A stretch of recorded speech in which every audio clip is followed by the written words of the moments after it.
Good afternoon, everybody. It's good to see you. Good to be with you. Good to be heard.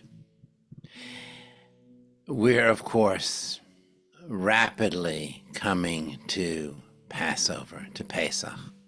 And just a reminder that we will not be together for the next 2 weeks at these 7-minute moments because the next 2 weeks are part of the Pesach holiday. And I'll be away from the computer both the first 2 days and the last 2 days of the holiday. Nevertheless, this holiday of Passover, so very often, is thought just to commemorate a historical event, something that happened a long time ago. That was very important indeed. The Exodus from Egypt. And of course, the Exodus from Egypt was so important because not only was God about to bring the Jewish people back to the promised land that he had promised Abraham, Isaac, and Jacob, but along the way, the Jewish people would stop in Mount Sinai for that important moment of revelation. That time when the mountain roared and everyone knew God's presence was with them, and when Moses would return. The promise was he would return with the Torah, and eventually he did. But when we get together for the Seder, it is not simply to talk about what happened a long time ago. Because we also have our own personal reflections, our own personal stories that we often have a chance to share at the Seder. And the rabbis who constructed the Seder as we do it now knew that we would want to speak about not just the past, but the future as well. Sitting on the Seder table, in the middle of the table usually, but not always, is a cup. It is Kos Eliyahu, the Elijah cup, that sits there in the middle of the table, and we actually fill that cup with wine in anticipation that when we open the door in the latter part of the Seder, Eliyahu Hanavi will come and be with us. Why Elijah? Well, it's because Elijah is the harbinger of an important time. He's the harbinger of the time of ultimate peace, ultimate prosperity. He's the harbinger of the time when all creatures on earth will live together in peace with one another. We call that the Moshiach, the Messiah. And every Passover, we set the table in anticipation that the night of Pesach is not only about the redemption of the ancient Jews under the oppression of slavery into freedom, but it is also about the redemption, our redemption from our world into a better world, into a world of peace, a world of sustenance, a world of ultimate kindness and compassion.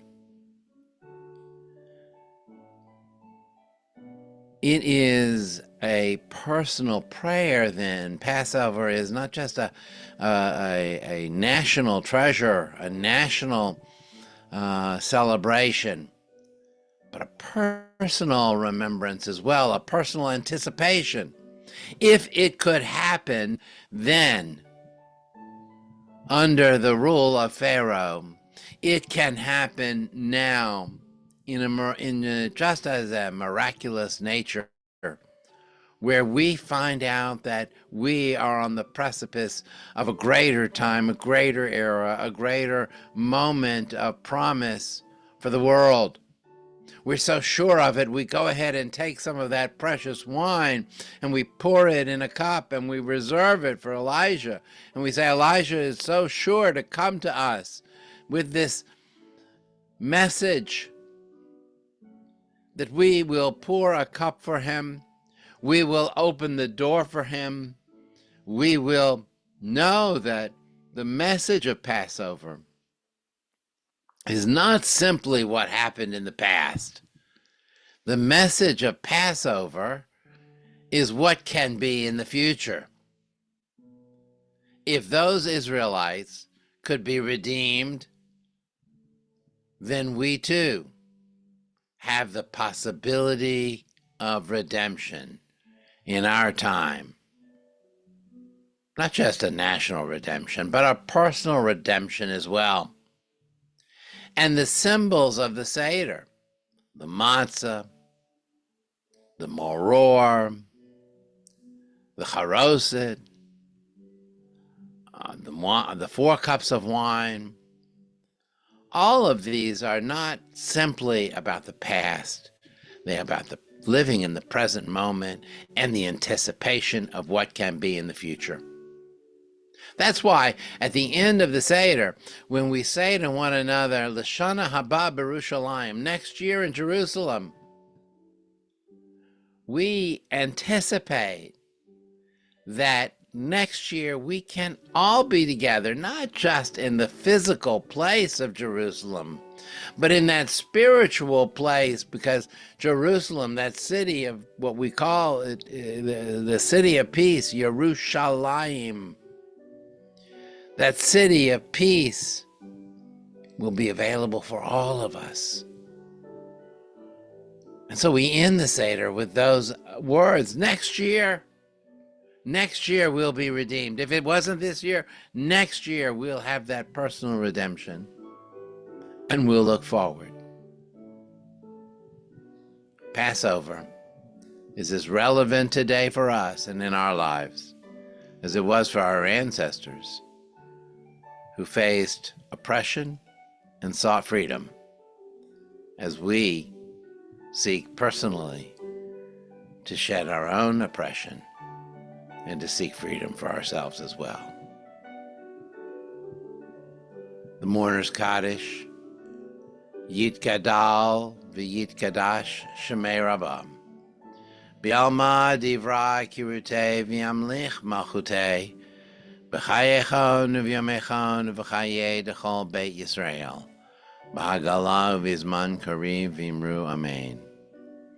Yehei Shmei Rabbam v'varach le'olam le'amei amaya, Yitbarach v'yishtabach v'yitpoar v'yitramam v'yitnaseh, V'yidadar v'yidaleh v'yidalal Shemei d'Kudisha barichu, Li'ela min kol birchata v'shirata, Tushbechata v'nechamata damiran b'alma v'imru amen.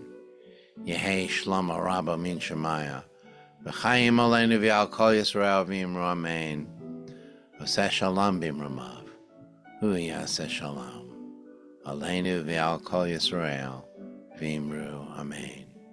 May the one who makes peace above bring peace to us, to the entire world, and to Israel, and let us say, Amen. Thank you all. I wish you a sweet and meaningful Passover ahead. Chag Sameach.